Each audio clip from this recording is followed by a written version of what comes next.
like to acknowledge Vice President Bob Marshall to the acknowledgement of country in Noongar and then in English.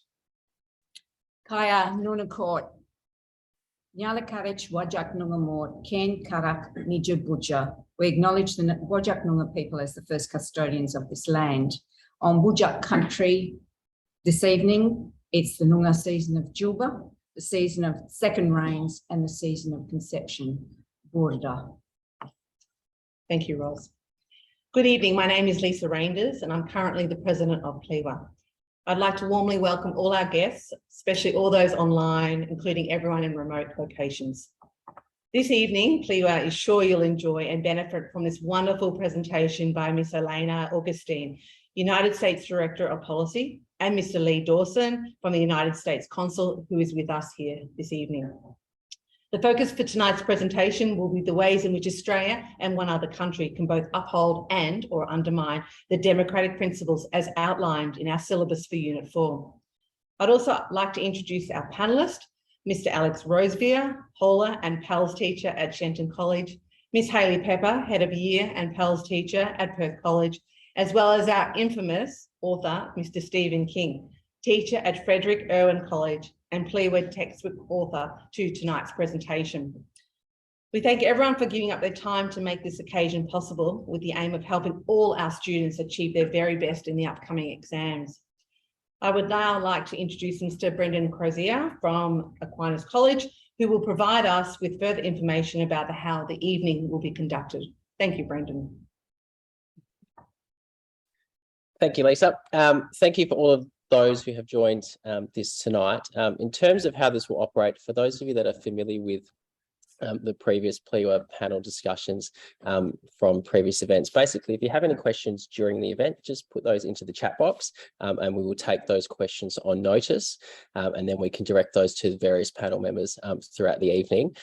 If, for example, there are particular topics you wish to discuss about, things related to the Year 12 or Year 11 syllabus, they would be some really good question ideas as well. And then any potential, contemporary examples you wish to sort of touch on as well, are good points to discuss. But I think it would be best to get started with our panel discussion.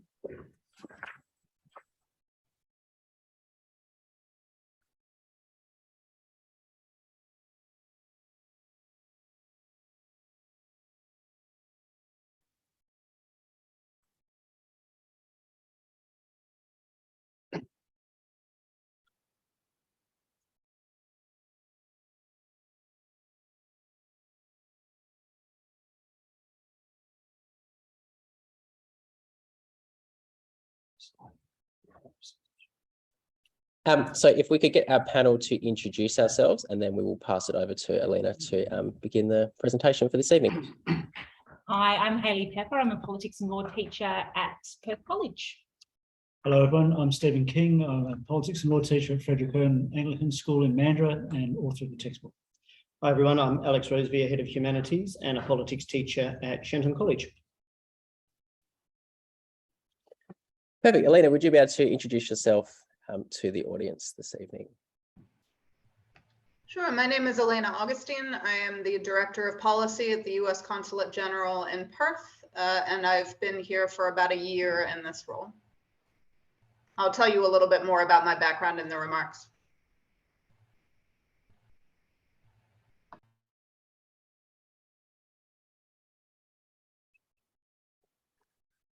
Wonderful.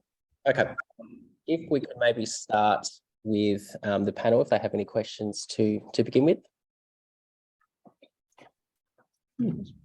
Sure. I think one of the questions that we had discussed, we like to compare Australia and the US as a system for both Year 11 and Year 12. So in Year 11, I know a lot of schools do it in terms of electoral and voting systems. And in Year 12, we do it in terms of the separation of powers, as well as democratic principles. But we often like to reflect on both the strengths and weaknesses of each system. And we wondered, are there elements of the system in Australia that the US might see as a strength and look to hope to adopt or wish they could hope to adopt? I know I love to talk about the Australian electoral compromise with my students, but very different from the first past the post use in the US. But Elena, what have you noticed in Australia that speaks to you as a real strength compared with the US, and vice versa? What do you think we should keep adopting apart from our Senate and other things like that? That's a great question. I should say that my answer is just my own personal opinion rather than anything that's likely to happen in the United States. But I think the thing that really strikes me the most, having been here for a year now, is compulsory voting in Australia. And I would 100% be in favor of that being instituted in the United States. We generally have very low turnout for even presidential elections. It's rare for us to break about 60% of the total voting population. And when you look at midterm elections or local level elections, especially, it can be much, much lower, sometimes as low, shockingly low as, less than 10%, less than 5% even in some cases. Yeah, if I could follow on from that, Elena, there are aspects of our voting system, such as we vote on Saturdays. We have extensive absentee and postal voting. The absentee and postal voting is very controversial in the United States, with some states and counties embracing it and others doing everything they can to eliminate it. Is that something you could comment on? It's a difficult issue, I think, and a subject of a lot of debate in the United States. And the primary proponents say that, the foundation of our democracy is making it as easy as possible for everyone to vote. And there are people that have for a long time advocated for Election Day to be an actual paid holiday so that people would be able to take time off of work in order to go and vote, or they wouldn't have to take time off of work if it was a paid holiday. But also to relax restrictions on ID laws, for instance, as they relate to voting, and the different methods by which one can vote.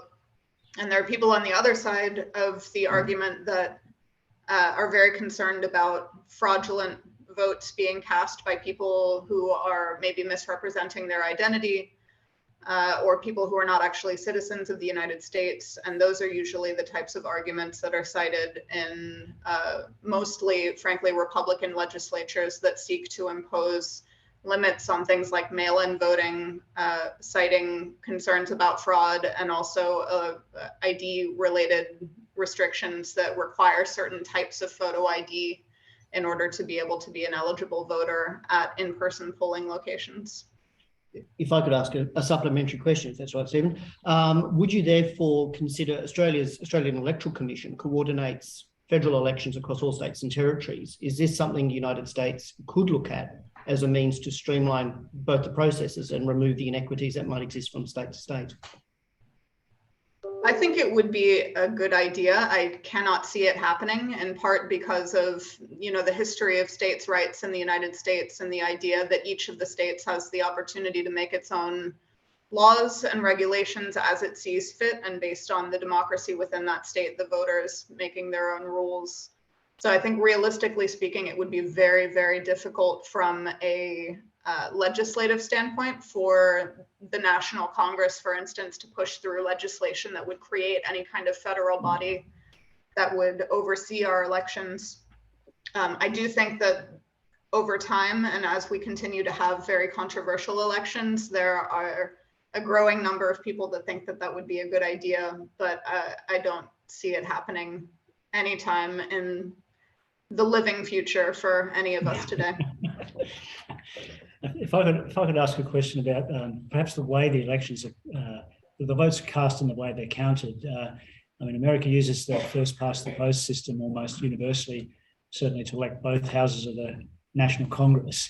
Australia has a compromise system of using slightly more complex preferential voting in the lower house and a supremely complex system for voting in our upper house, which is a proportional system, and it creates two different forms of representation in each chamber, and gives voice to a majority in one house and fairly reflects minorities in the upper house.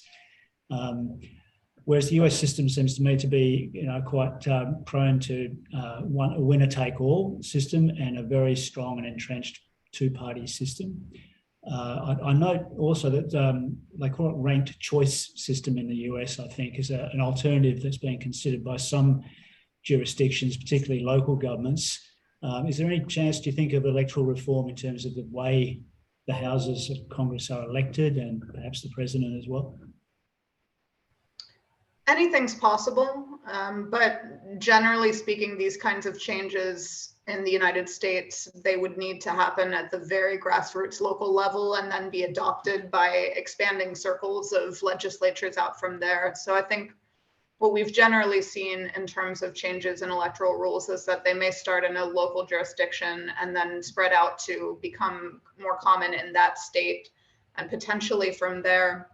But in terms of the electoral system broadly, I can't think of any examples of major changes in the way that we've conducted our national level voting in the last 50 years, 100 years, 200 years. Could you speak briefly about the role of the Supreme Court in upholding or undermining voting rights? I note that the Voting Rights Act was, some sources say it was gutted by the Supreme Court in 2013, I think, if I'm not wrong. Do you think the Supreme Court is a defender of or upholds these sorts of rights, or is it acting in ways that may be undermining them? That's a minefield for a government, a civil servant in the United States government. But I'll try to tackle that as delicately as I can. I think that it's all a matter of your point of view on a particular issue in the United States, as in most other places, when it comes to domestic politics and whether the decisions made by the legislative branch are the correct ones, depending on kind of where you're sitting.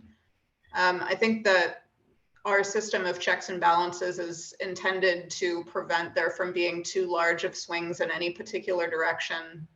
And I know that ranked choice voting has been something that's been discussed at various levels in the United States. There is a very strong history, however, of people believing that they should be directly electing the representatives that they want to represent them. So I think that there's a very healthy amount of skepticism in many parts of the United States to the idea that you can vote for your preferred candidate but end up with someone else. People would find that, I think, based on the history of our voting directly for the actual person that you want in a position, to be fairly objectionable, and it would take a really large shift in mindset for a lot of voters to come to terms with that changing. And so, for instance, one of the major differences, I think, between our electoral political systems is that we vote directly for the president and for most other positions in terms of here are the candidates, and you vote directly for the person that you want to be in the office, almost exclusively. Okay, thank you very much. In terms of, I'll sort of leap off this discussion of electoral systems as well. And I'm sure something you've noticed is that we have quite a wide variety of political parties that do get elected into our parliaments around both federal and at state and territory level, whereas the US is very much dominated by Republicans and Democrat parties. To what extent do you see there being an opportunity as their opinions are perhaps changing in the US to open up to some other, are there any other minor parties that exist in the US that have any sort of chance of being elected at this stage, do you think? There have been elections in which minority parties have garnered a surprising amount of the vote, kind of in the American historical context. And I'm thinking in particular, Ralph Nader was the independent candidate in the election, I think back when, that must have been Gore, Bush. And generally speaking, when any independent party has seen any kind of level of electoral success that would be considered notable, there's been a lot of associated criticism from adherents of the two major political parties that their party lost because people were defecting to the independent party. But knowing that that independent candidate would never actually win out over a Democratic or a Republican candidate. So the argument is that a third party that doesn't have a chance of actually winning elections is simply taking votes away from the mainstream candidates of the other mainstream parties. And so there are a lot of people who I think consider those votes to be kind of protest votes rather than actual votes that are intended to put people into office that will create legislation that supports their particular interests. There, I think, has been for the last several decades, there's been a growing movement for there to be a green party in the way that there is here, that's focused primarily on climate change related issues, but it hasn't ever really come off the ground. Usually when we have any kind of viable third party, it is just billed as the independent party in one way or another. Elena, I'd like to ask moving topics, and that is something we took from the United States in 1901, and that is federalism. The states of the Union are considered to be very powerful and reinforce the notion of a shared authority between a central government and state governments. And Australia took that idea, but we're now seen as a mixture between cooperative and coercive federalism. How would you describe America's strong states as positive, a negative, a combination of the two? What are the strengths and weaknesses of their very strong state structure? I think like anything, it would have to be a combination of the two. Certainly, when you adhere to the belief that direct democracy is the best system of government, it is a good thing that people in a more local jurisdiction are able to have control over the legislation that most directly affects their own life. And so that means that, you know, voters in California can decide what's best for voters in California and not necessarily be beholden at all times to the will of the entire American people or the will of the government in Washington alone.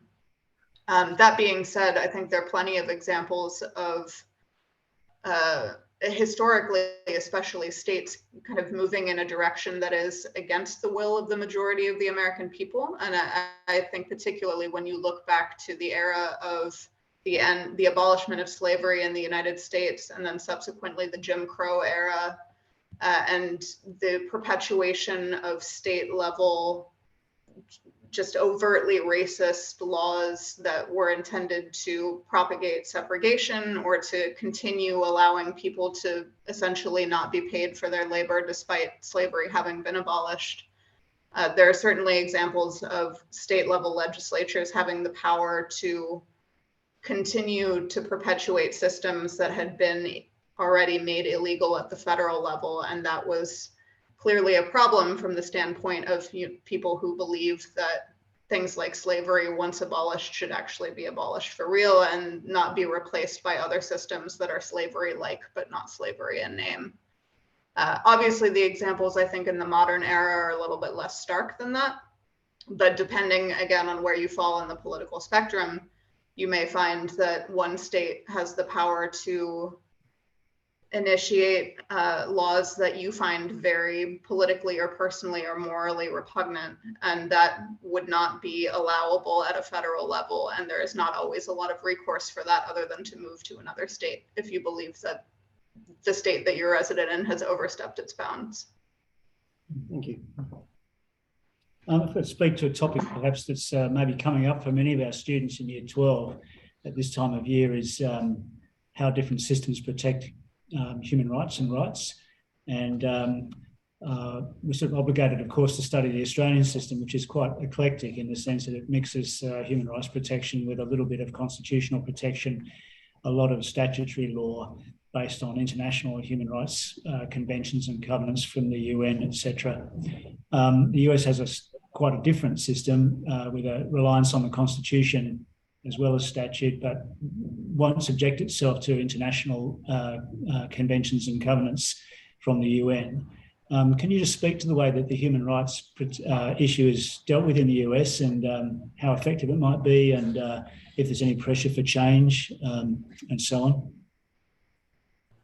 Sure. I mean, I would say first off that the United States has not exempted itself from adhering to UN conventions across the board, and certainly things like the Universal Declaration of Human Rights we are very much a signatory to. And I'd say that that would probably be true of most of the big kind of conventions on various human rights issues, though I'm sure that there are exceptions to that, and I'm not familiar enough with all of the various human rights related conventions to say which ones. Yeah, I think that one of the foundations of the American Constitution is this idea that all humans are created equal. And that is something that makes it very easy for us in some ways to take an issue like human rights and say, in the 1700s, people were forward thinking enough. I mean, sure, they said all men are created equal. So there are limits to the forward thinkingness of our founding fathers in terms of the expansiveness of that idea. But still, our country was based upon this notion that all people are created equal and should enjoy the same right to life, liberty, and the pursuit of happiness. And that has been the foundation of very long-standing policies under the US government that support human rights across the board and around the world in terms of people having equal access, regardless of their race, color, creed, religion, or any other personal characteristic. And that's been a cornerstone of our foreign policy. And the promotion of democracy is this idea that people are equal and that they should have equal opportunity to participate in their political systems and their economies, and to elect representatives that represent their interests in their own governments. Obviously, I think that there are some criticisms over time about how the United States has gone about democracy promotion and the protection of human rights issues. And some of those have been related to our failures to necessarily live up to those ideals at home. Very valid criticisms. And again, I would talk about the Jim Crow era and segregation and our consistent historical inequities in terms of racism in the United States. But also, you know, we haven't always been perfect in the foreign policy positions that we've taken as well. I think there's been a lot of criticism justified over time of some of the actions that the United States government has taken. That being said, our society is founded on democratic ideals, including freedom of the press, and our imperfect efforts are always extremely visible to all of the world to be criticized by anybody who cares to learn about what we're doing and criticize them. And that's a reflection of the fact that we are an open society and we do believe in things like freedom of the press and freedom of information. And we recognize that we're not always going to get it right, but that people have the opportunity to weigh in and to argue and to try to do better. Thank you. So I suppose to further this discussion about the Bill of Rights, to what extent do you think that it is perhaps an imperfect way of protecting rights, in that it does become very hard to change? And I reflect on things like the gun laws that have been tried and failed to try to add in some extra protections. And of course, can't overlook the Roe v. Wade recent overturning of that by the Supreme Court, where you're placing a Bill of Rights which places so much power in the hands of an appointed judiciary as opposed to elected lawmakers. Yeah, look, I mean, times change, and our Constitution is the oldest Constitution that is still currently in force in the world. And although our founding fathers, I think, had a lot of foresight and were revolutionary in some of their thinking, it was also an era that could not imagine the way that we live today. And that is very apparent in the arguments that we've had over time about what rights should be available to what groups of people that were never on the table in the 1700s when these documents were originally signed. So there are always going to be limitations to documents like the Bill of Rights that are a product of their time and that make it very difficult for a government to expand rights in a way that seems appropriate for the time that we actually live in. But that's a part of a democratic system as well, is that the difficulty in changing those kinds of things also means that it's very difficult to take rights away from groups that have been enshrined in something like the Bill of Rights. And so there are pros and cons, but I do think that, you know, we work at the speed of government, and the difficulty of pushing through changes to things like the Bill of Rights means that it can sometimes take a lot longer than people would hope in order to make sure that certain groups have the same protections as other groups under the law in a way that cannot capriciously be taken by changes of government. Yeah, on that note, the reference to the US Constitution, it's 200 years old, as you've said, it's a difficult thing to change. Is the United States subject really to judicial supremacy? Is it reliant on the Supreme Court to actually interpret what the key features of particularly the first 10 amendments to the Bill of Rights mean and what they imply? Roe versus Wade, which is I think the 14th Amendment, has been not so much reversed, but it has been handed back to the states to make those decisions rather than Congress at a national level to do it. So what is the role of the Supreme Court? Is it a lawmaker in all but name? I mean, so part of the remarks that I had put together talks about the balance of power between our three branches of government, and it's certainly not intended to have the final say, in the sense that Congress creates laws, the Supreme Court has the ability to interpret the Constitution and the constitutionality of those laws. The president has veto power over the laws that Congress makes, but then Congress can also override vetoes with a 2/3 majority. So there are all kinds of permutations in which the different branches of our government are able to check each other's power. And the hope, I think, of the founding fathers was that that would prevent something like the Supreme Court from being able to have the ultimate say in all issues as it relates to the law that we live under. That being said, certainly the Supreme Court does have a lot of power to determine whether or not laws are able to go into force or to remain in force over time. And we have seen over time the Supreme Court change its mind on a variety of things related to the civil rights movement, I think farther back in our history. But also, as we've seen with Roe versus Wade, a constitutional or a right that was deemed to be constitutional 50 years ago is now being deemed to not be constitutionally guaranteed. And there is potential for that to shift again down the line. And that's just a part of having these checks and balances in place, and the ability of various administrations to do things like appoint justices to the court. And I'll mention a little bit about the fact that we don't have actual criteria specified in the Constitution for the qualifications of such justices. That means that we will always have an ebb and flow, I think, in terms of the amount of power that any one branch of government is claiming for itself at a given time. You preempted my question. I was going to ask about, I mean, if I'm speaking with my Year 12 students in mind, they will be considering evaluating a system other than Australia's, and we do the United States, and along the principle of how that system upholds or undermines the independence of the judiciary. And recent history the US judicial appointment process, which separates that process, and there is a separation of that power in the US which is not present in Australia. The Parliament has no role in appointment or confirmation of the executive's judicial choices or nominees. But it does seem that the process in the US is more politicised than it is here from an outside observer.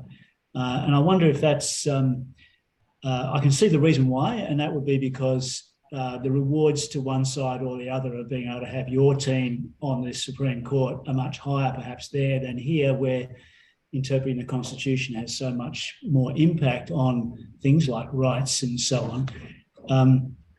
But is that judicial appointment process something that could be reformed? And you did mention there about some potential for maybe a new process of perhaps bringing forth some candidates who could be chosen by a president rather than the president just picking their own nominee. Could you speak to that for AU12s? So I'm not familiar with any plans or discussions about changing the process specifically for Supreme Court nominees, barring one, which is that there has been discussion in recent years. And I should specify that I think actually the politicization of the process of Supreme Court justice confirmation is relatively recent, in the sense that until probably 10, 15 years ago, most of the time Supreme Court justices went through the advice and consent process of Congress with relatively little pushback and were not considered to be members of one team or the other politically. So it's a fairly recent development that there has been as much of a political sway or argument as there has been in Supreme Court justice confirmation proceedings. But the one discussion that has been happening is whether or not the number of Supreme Court justices should be expanded. And so currently we have 9. The conversation has been whether that number should be expanded somewhere into the kind of teens. But there is no constitutional foundation or basis for there having to be 9 justices. As I mentioned, there's no specific qualifications that the justices have to meet. And the argument for proponents of this change is that if you have more justices on the Supreme Court, it becomes much more difficult for a particular administration or political party to try to so-called pack the court with people who are ideologically aligned with their political party. So ideally, I think in our history, the idea has been that Supreme Court justices will not be politically aligned, period. That they will take their allegiance to the Constitution seriously, and that they will, in a nonpartisan way, interpret whether or not laws are constitutional without regard for the political discussions of the day. That being said, the criticism is that, you know, people are people and have their own political opinions, whether or not they declare those as they are going through a confirmation process. And certainly if you are inclined as the nominator of Supreme Court justices to find people who are ideologically aligned with you, there's nothing to prevent you from only nominating people who are in agreement with certain political opinions. Is it possible to perhaps hold judges to account for what they say during their congressional hearings, you know, the Senate confirmation hearings? I can't recall the justice's name, but one of the justices who was instrumental in overturning Roe versus Wade said many, many years ago that he would not do that, essentially, when he was confirmed by the Senate. So is there any avenue there for, I guess without infringing on judicial independence, for holding a judge to account for not upholding what they said they were going to do during the confirmation? I mean, there's been discussion of that right now, given that the 3 Supreme Court justices that were appointed under the Trump administration, all of them were asked point blank during their confirmation hearings whether they would support overturning Roe versus Wade, and all of them said no. And so there, among certain people in the American political spectrum, there are conversations about what the possibilities are for pursuing something like charges of perjury before Congress for making those kinds of statements and then changing their minds, apparently.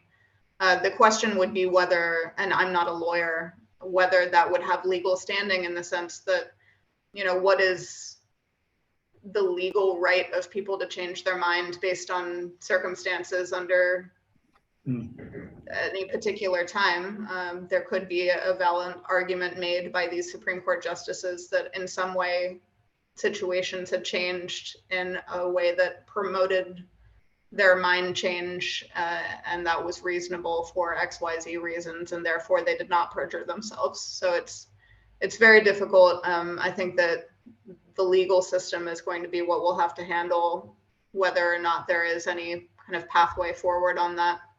But it would be very difficult, I think, to meet the legal burden of evidence in order to actually prosecute judges for changing their minds. And it would set a precedent that I think would be quite one more- dangerous. If I could still Sure, one I more was question at some point from supposed my to give colleague. remarks, but I'm I'm just comparing Australia to the US in terms of partisanship. One of your comments earlier was that the US judicial appointment process has really only become a bit of a partisan contest in the last decade to 15 years or so.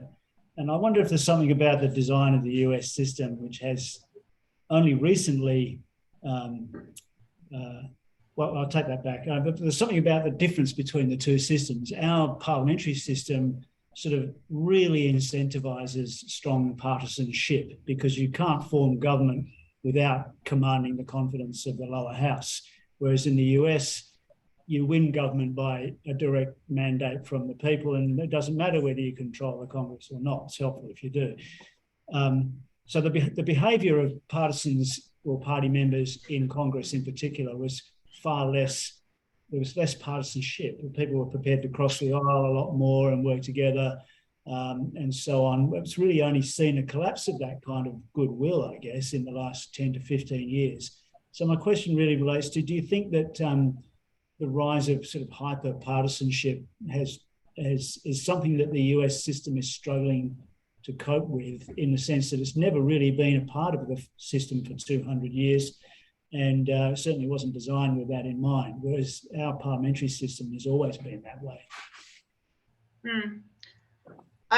My answer to that would be yes and no. I think that there are times in America's history where we have seen hyperpartisanship in a similar vein, and just incredible rancor between political parties, where if you look back at kind of historical op-eds from the 1800s or the 1900s of various really politically charged times, it's just astonishing the kinds of personal insults that different adherents of political parties are hurling at each other about how terrible they are as human beings, in a way that seems pretty familiar these days. But I do think that we are in, and this is, I think, generally recognized in the States, we are in a period in which the divide between the two political parties is particularly wide.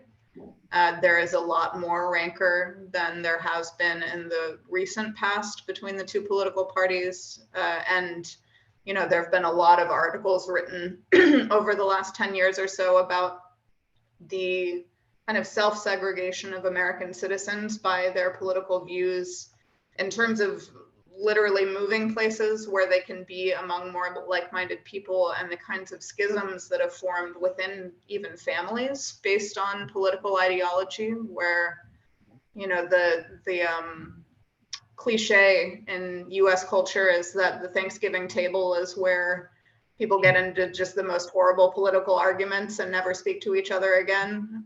You're supposed to come together to say what you're thankful for and be with your family, but it's kind of the worst time of the year to bring up politics.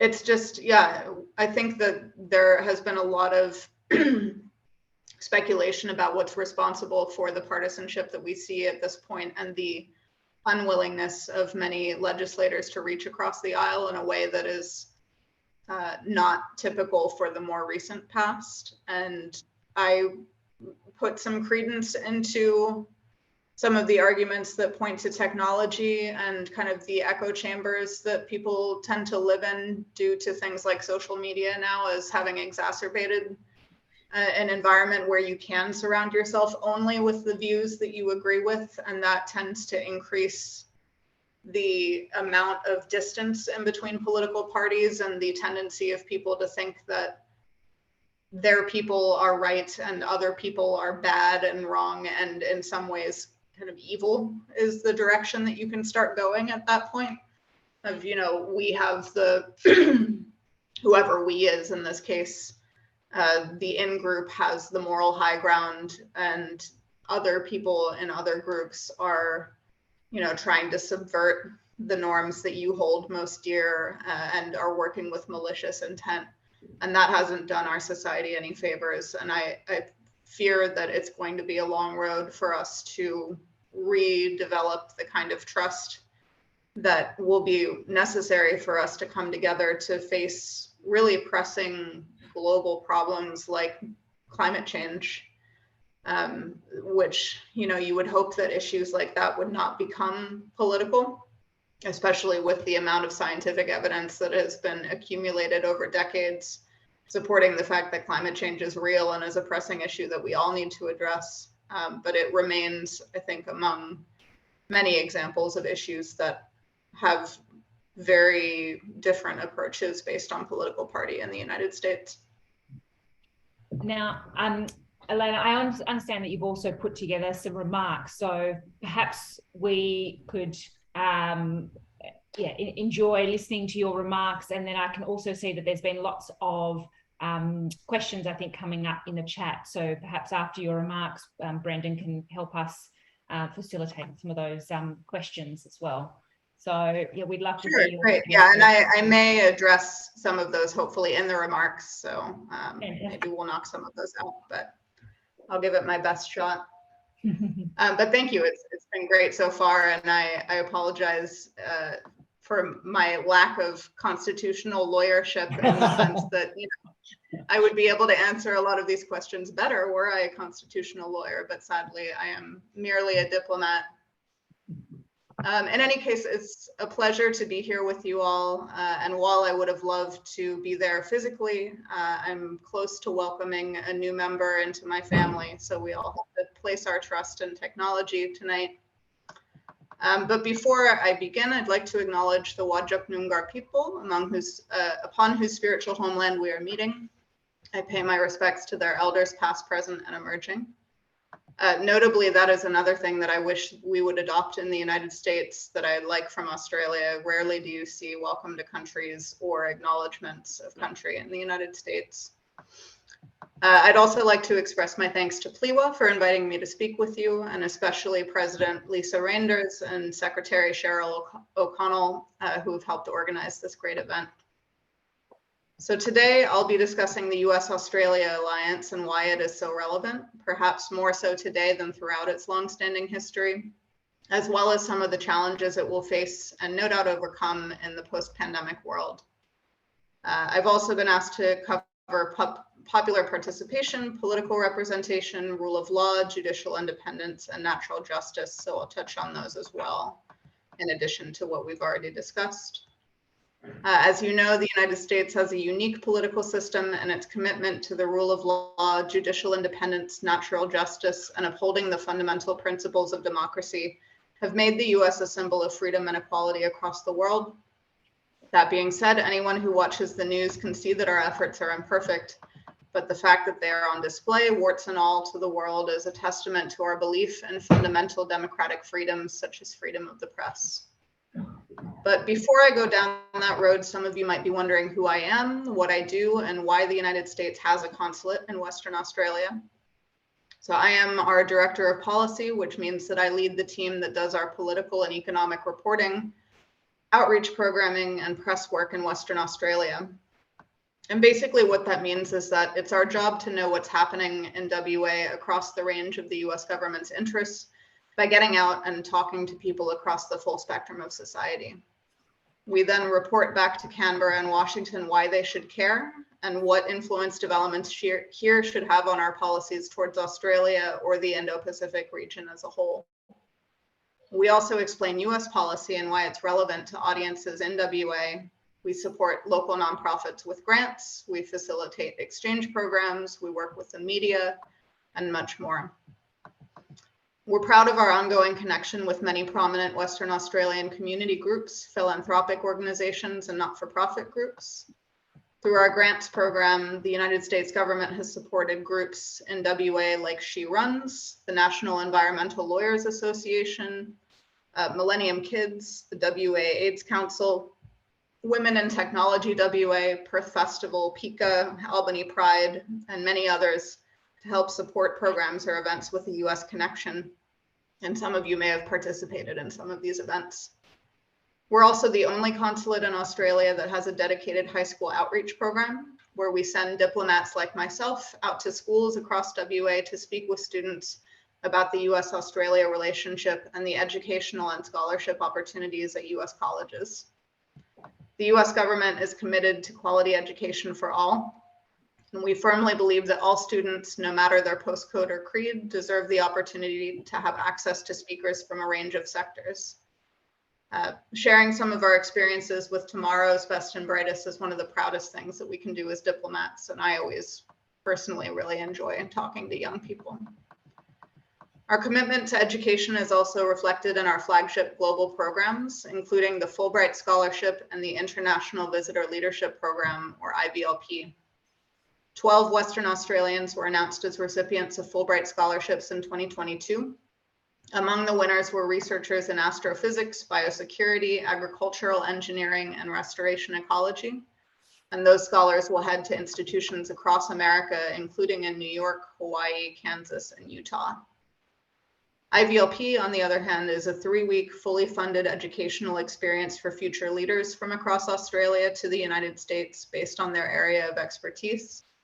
The application and acceptance process is highly competitive. So to have 4 Western Australians undertaking programs in 2022 and another 6 nominated for 2023 is impressive. Beyond the work of my team, the consulate is perhaps most well known for issuing visas, and many of you might have even paid us a visit for this purpose. But we also look after the roughly 30,000 US citizens that are in WA at any given time. These are both vitally important functions that ensure the bonds between the people of our 2 nations remain strong into the future. While I only arrived in WA last year, the US has a long history in Western Australia, stretching all the way back to the 1880s with the whaling industry in Albany and the gold rush in Kalgoorlie. Today, the US-Australia alliance remains strong and purposeful. As allies, we believe that when one of us succeeds, we both succeed. It's the strength of our relationship that has informed the 3 clear priorities of the US mission in Australia. First among them is the military alliance and ensuring peace in the region by strengthening our connections with Australia. Our cooperation includes our navies working together at HMAS Stirling in Rockingham and US Air Force personnel based up north in Exmouth. In April, we welcome members of our US Navy from the USS Frank Cable submarine tender and the USS Springfield Los Angeles class submarine to Perth. And many of the crew gave generously of their time to the Perth Homeless Support Group and Food Bank during their stay here, reflecting both of our nations' enduring commitment to service and helping those in need. Secondly, we're working to advance economic prosperity. The United States is Australia's most important economic partner by a long way. The total US investment in Australia is 929 billion Australian dollars in 2020. More than a quarter of all foreign investment in Australia. There are 1,100 majority-owned US companies in Australia, and they employ 323,000 Australians with average salaries of over $100,000. US firms are also the largest foreign taxpayers in Australia, and they spend around $1 billion a year on research and development, helping Australia create the high skills, high tech, and high paying jobs of the future. In WA, our economic priorities include securing supply chains of critical minerals and rare earth elements key to clean energy technologies that will allow us to meet our shared net zero goals, and supporting deeper technological cooperation in the industries of the future, including space, quantum, AI, and cybersecurity. The value that we place on our economic ties with Australia is encapsulated by our E3 visa program, which is a special partnership between our nations that provides 10,500 visas per year for Australians of any age to live and work in the United States. This partnership allows Australians to use their university qualifications to be employed by US employers who want their skills and expertise. Such a unique partnership is a true testament to the unique bond that our 2 nations share. Our third priority is our deep commitment to the Indo-Pacific.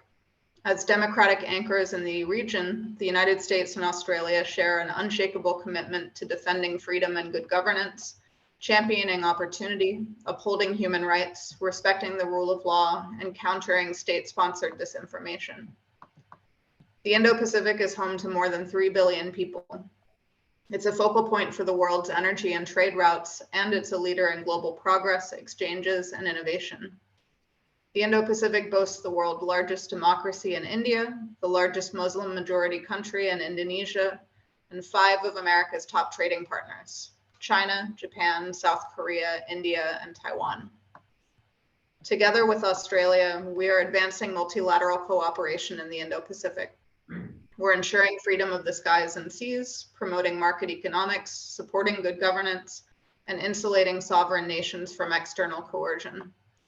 Australia and the United States share a commitment to each other's future in support of a secure and prosperous region and a world based on time-tested principles that unite us, such as transparency and free, open societies. But moving on to the nuts and bolts of the US government, which you are all clearly very interested in, why do elections matter, and how do the concepts of natural justice and the rule of law materialize in American society? The simple answer to that question lies within the US Constitution, which is the bedrock of our nation. In fact, it is the world's oldest written constitution in force, dating back to 1788. And it paved the way for George Washington to become the first president of the United States in 1789. The 55 delegates who drafted the Constitution were the founding fathers of the United States. Their primary aim was to create a strong elected government directly responsive to the will of the people. This was hard for many people to accept at the time, as America was essentially colonial in nature and people were resistant to any power or government that might impact their civil liberties. The delegates agreed that the new government would be composed of 3 separate branches: legislative, judicial, and executive, each with distinct powers to balance out the other 2. This is known as the separation of powers and ensures that one branch is not more powerful than the other. This system can sometimes be misunderstood by people from countries with parliamentary systems of government.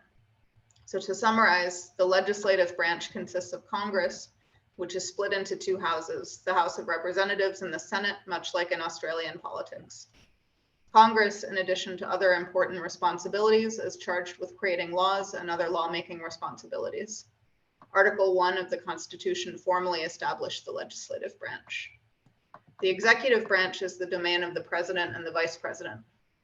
The president's responsibility, aside from being the leader of the country, is to approve and carry out laws made by the legislative branch. This is set out in Article 2 of the Constitution. Finally, Article 3 of the US Constitution establishes the judicial branch, which consists of a system of courts spread throughout the country, headed up by the United States Supreme Court. There are 13 courts of appeals, 94 district courts, and 2 courts of special jurisdiction. Their collective role is to interpret laws passed by the legislative branch and adjudicate matters in accordance with the Constitution. The separation of powers is connected to what we call the checks and balances system. This system ensures that no branch can be more powerful than another and that there is independence in decision-making and governance. For example, Congress has the power to create laws, the president has the power to veto them, and the Supreme Court may declare laws unconstitutional.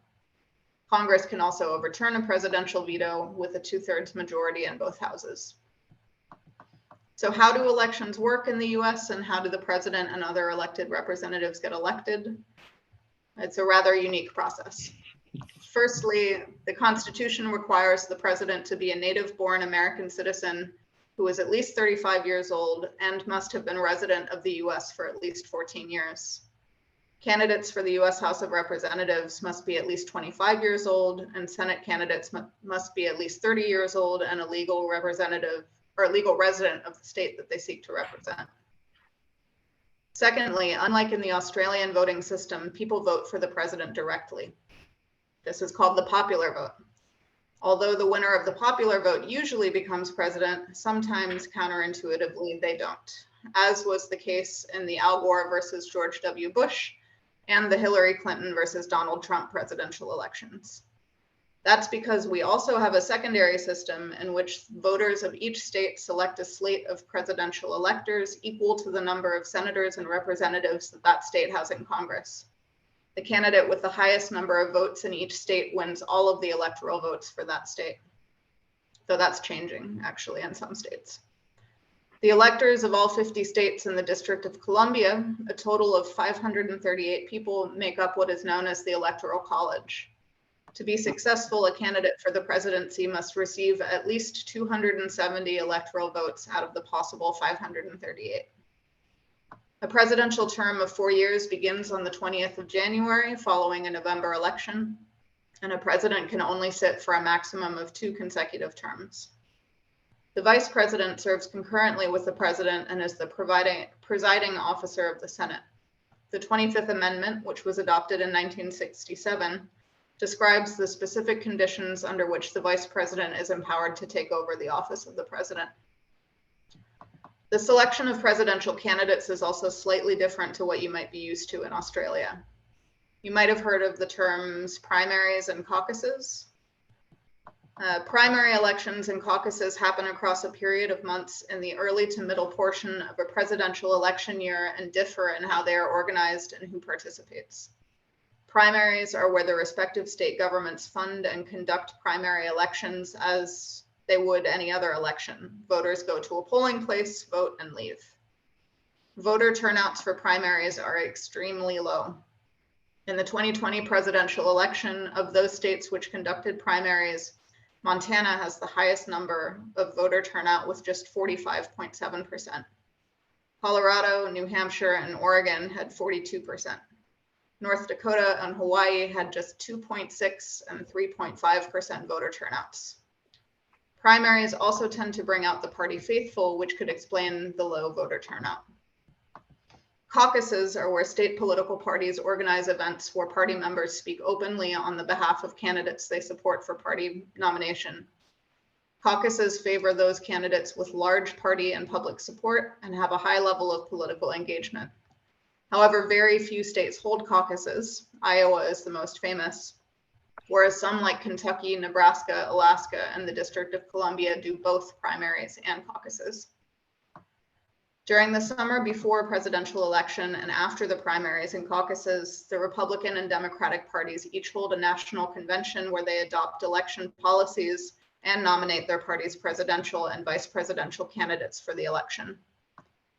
Voter turnout in the United States fluctuates in national elections as well. In recent decades, about 60% of the eligible population votes during presidential election years, and about 40% votes during the midterm elections. The years 2020 and 2018 marked the highest presidential and midterm turnout in over a century, with 66.7% voter turnout for the 2020 presidential election and 50% for the 2018 midterms. The chief duty of the president is to protect the Constitution and enforce the laws made by Congress. Further to this, the president is also commander-in-chief of the U.S. Armed Forces and may also call into federal service the state units of the National Guard.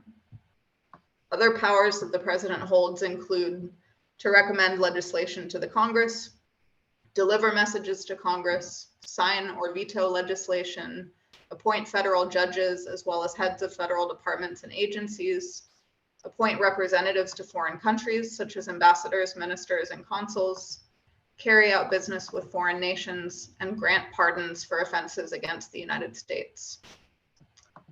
The judicial branch's duty is to safeguard property and the rights and freedoms granted by the Constitution. Judges appointed to the Supreme Court, courts of appeal, and district courts have a duty and obligation to interpret and apply laws in an ethical and non-prejudicial manner to uphold the Constitution and the fundamental right of each person to a fair trial. Judicial power extends to cases that might arise under the Constitution, an act of Congress, cases impacting foreigners in the United States or representatives of the US government in other countries, controversies between states and their citizens, and bankruptcy cases. What's different between the US judicial system and that in Australia, for example, is that the Constitution safeguards judicial independence by ensuring that our federal judges hold office during good behavior, that is, until they die, retire, or resign.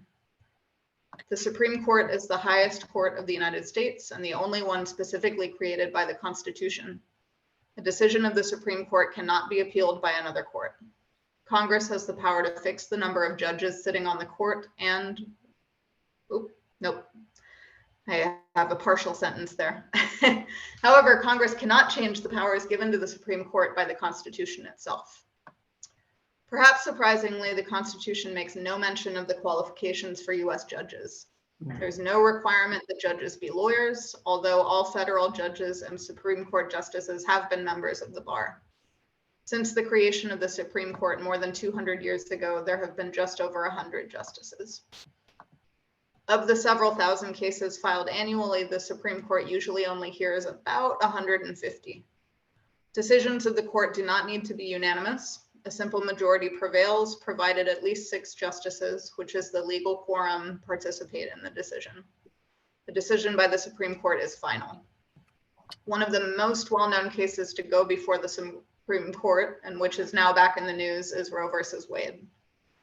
This was a landmark decision in 1973 of the Supreme Court, which ruled that the Constitution protects a woman's liberty to choose to have an abortion without excessive government restrictions. This decision struck down many US state laws restricting abortion access and led to a fundamental reshaping of American politics and the impact of religious and moral views in the political sphere. On the foundation of Roe versus Wade, subsequent decisions legalized interracial marriage, access to contraception, and marriage equality for LGBTQI+ people. On June 22nd, the Supreme Court overturned Roe versus Wade, holding that there was no longer a constitutional right to an abortion and that going forward, barring congressional action, abortion rights will be determined by the states. Already, nearly half of the states have or likely will pass laws that ban or severely restrict access to abortion procedures. The decision has caused great division among the American public, and as President Biden noted, this is the first time the Supreme Court expressly took away a constitutional right from the American people that it had already recognized, limiting the power of women to control their own destiny. As you may have guessed by this example, the principles of natural justice and rule of law are deeply ingrained in our Constitution, which was built from the core foundations of natural law that are binding on all people. More than 200 years ago, Alexander Hamilton, James Madison, and John Jay published a series of essays which came to be known as the Federalist Papers.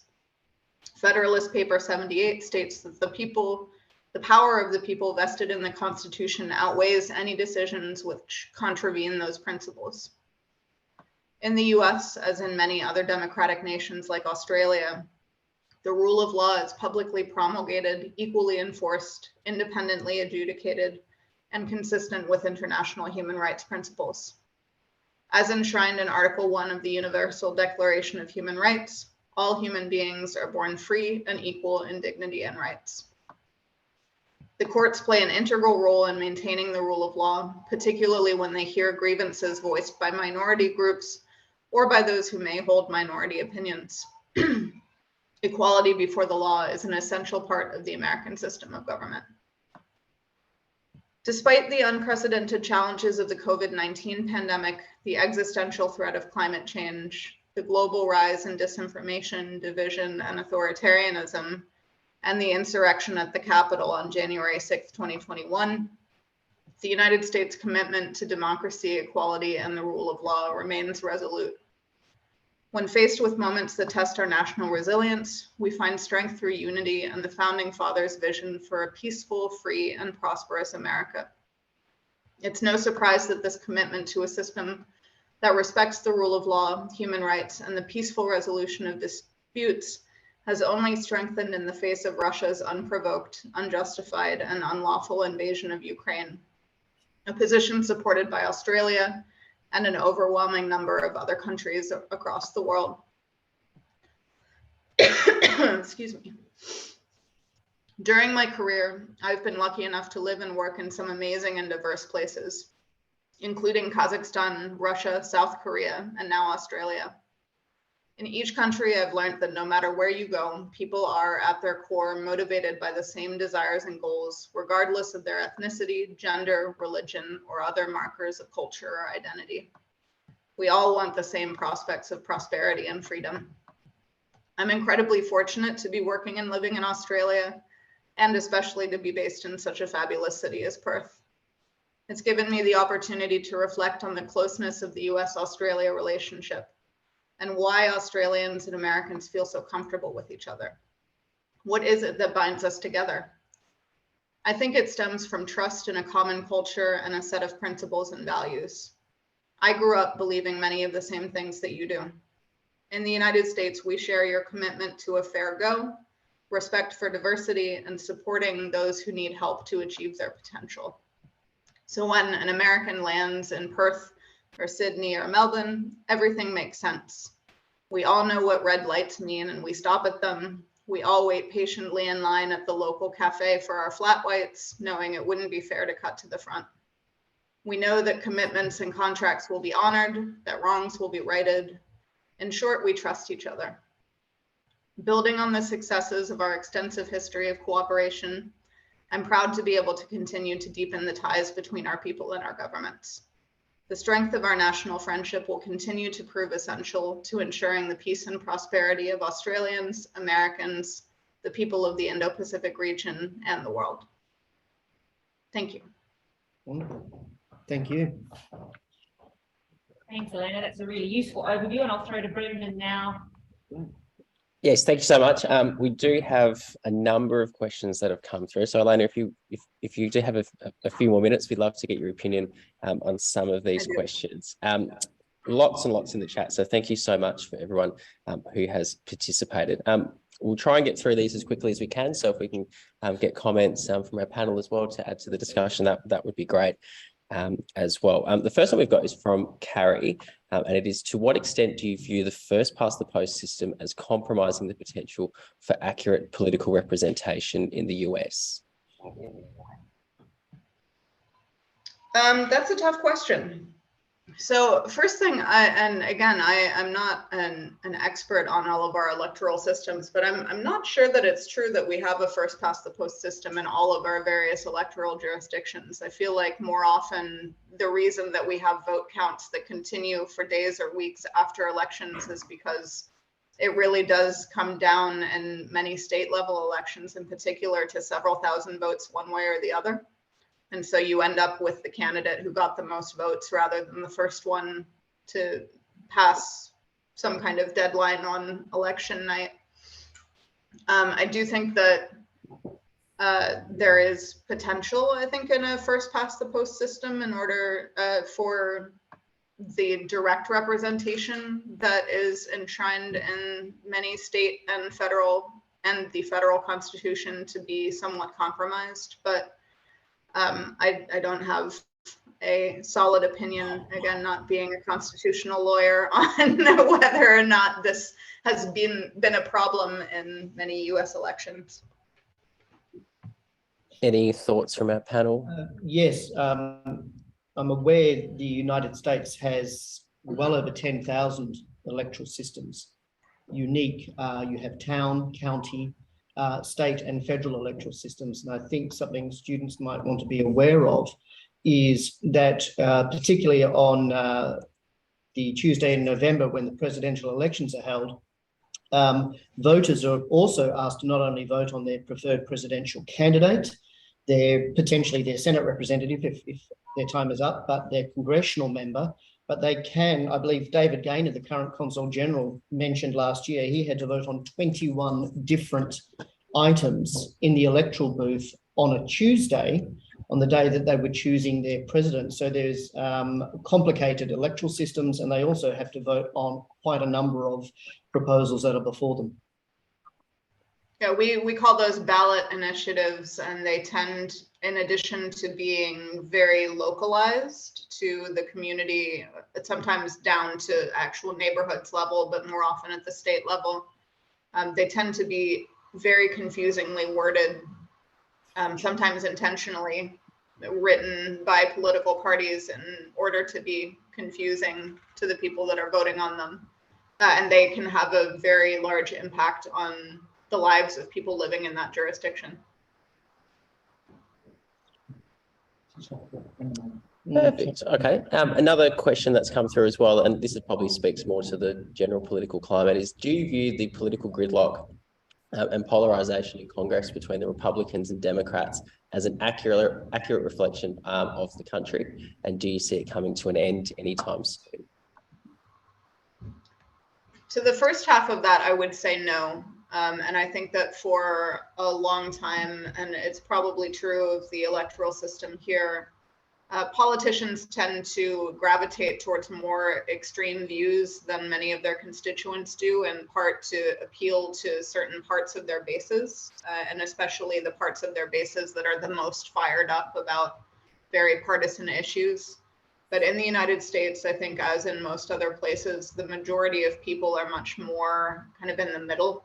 And I think that if you were only to look at the news about our elected representatives in the United States and take them as being representative of the degree of partisanship that you'll find in the average community, that would not be an accurate view of the average American, who, just like most people here, most people in the United States, they're more concerned about day-to-day issues than they are about presidential politics.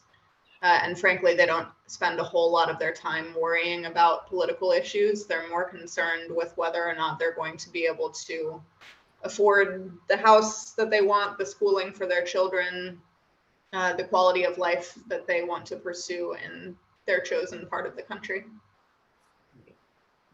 Any comments from our panel? Yes, just we have a certain class of voters in Australia we call them swing voters, who change from one party to another, or perhaps use their votes strategically. Given if they can master the electoral systems, they can vote in ways which can sort of swing a result a certain way. Is that a phenomenon in the US, or are people fairly encamped in the blue camp and the red camp?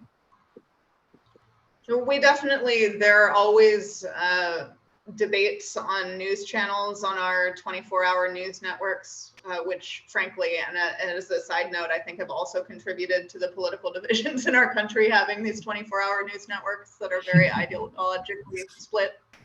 But we always have these like town halls and caucuses and debates for undecided voters. And then we often refer to certain states as being swing states because they don't reliably go to one party or another, but they often switch between elections. So there are a fair number of voters, I think, that go into any election not knowing necessarily who they're going to vote for based solely on the political party of the candidates available to them.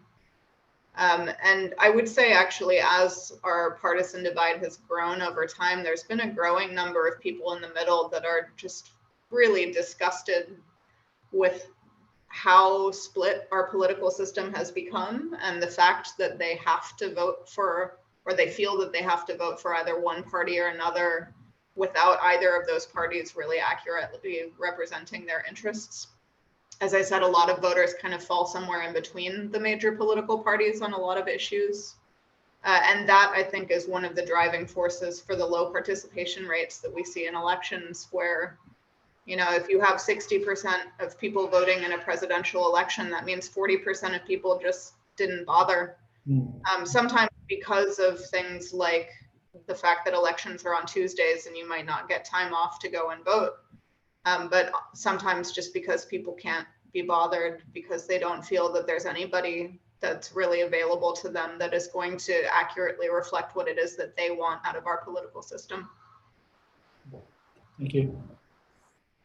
There's been some comments, just some general themes in the chat regarding the Supreme Court and some various changes that could be made.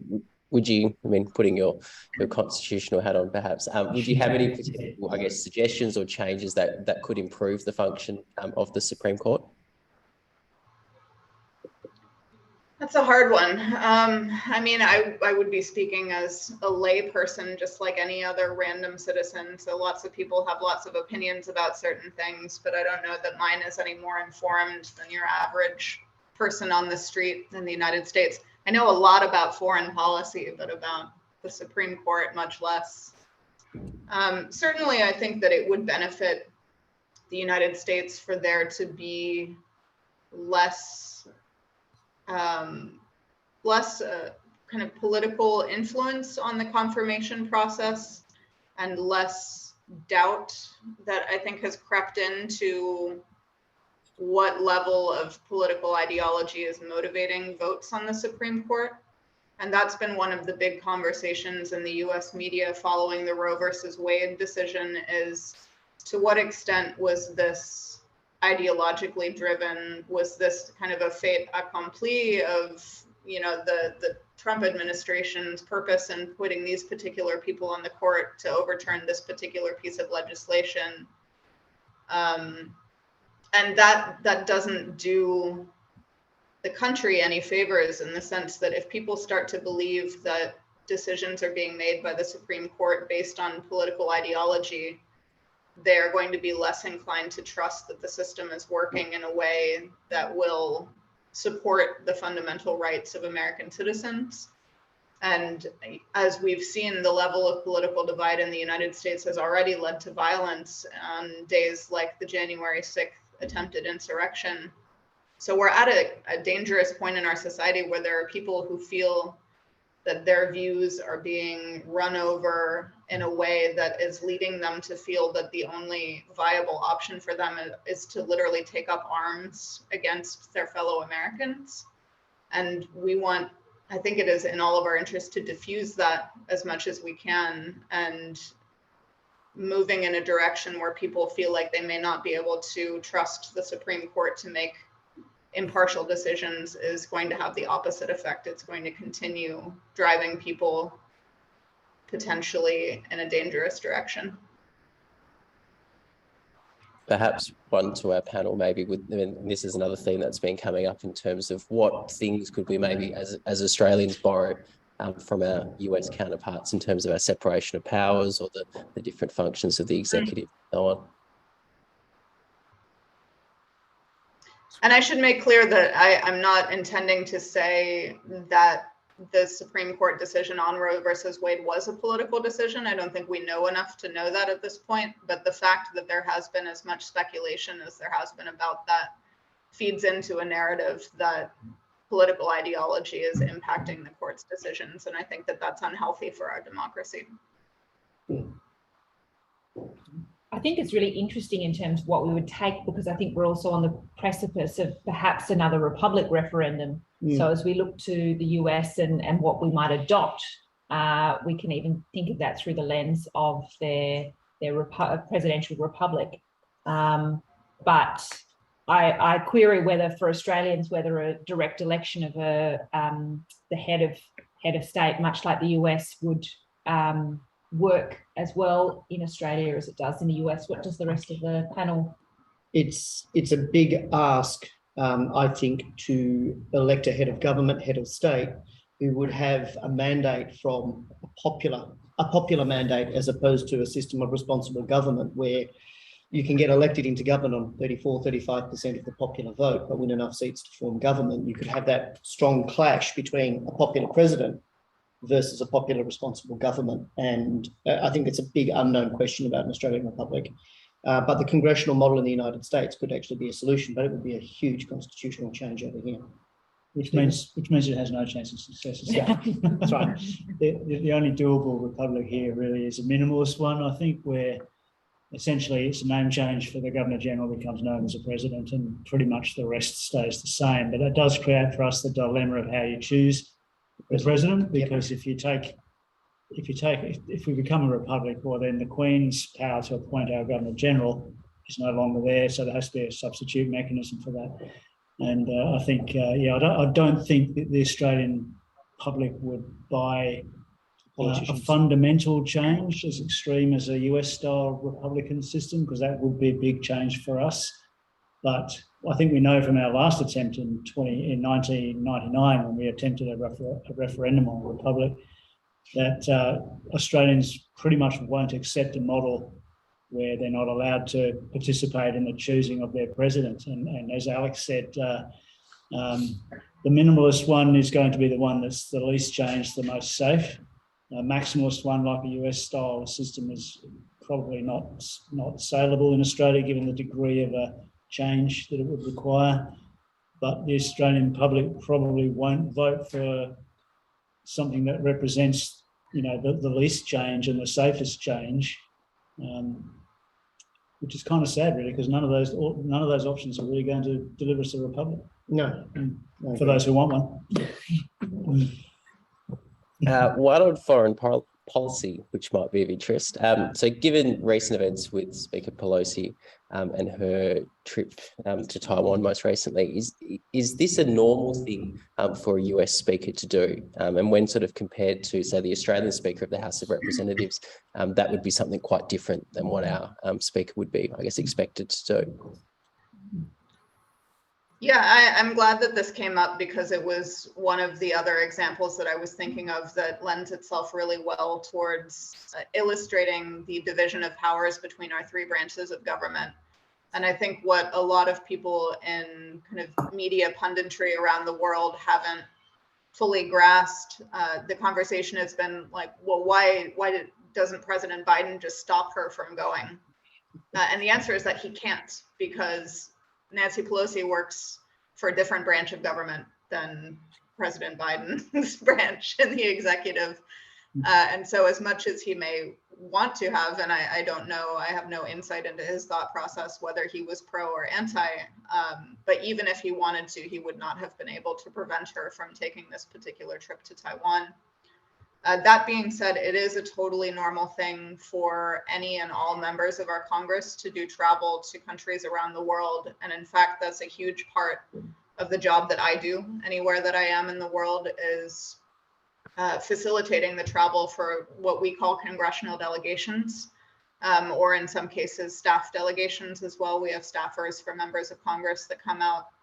And the idea is that they go to places around the world and they have programs that are built for them by the people like me who are working for the American government in those parts of the world, where we can introduce them to the issues that they are legislating about potentially in US Congress on the ground. So they go out and they get different viewpoints from people who are very knowledgeable about those issues, from people in different political parties in the local government, from people who are working in, you know, the nonprofit sector or in academia or in arts and culture. I mean, kind of the full spectrum of society, and that they will take information from these trips back to the United States with them that will allow them to make more informed decisions on the foreign policy related bills that come up before the US Congress on a regular basis.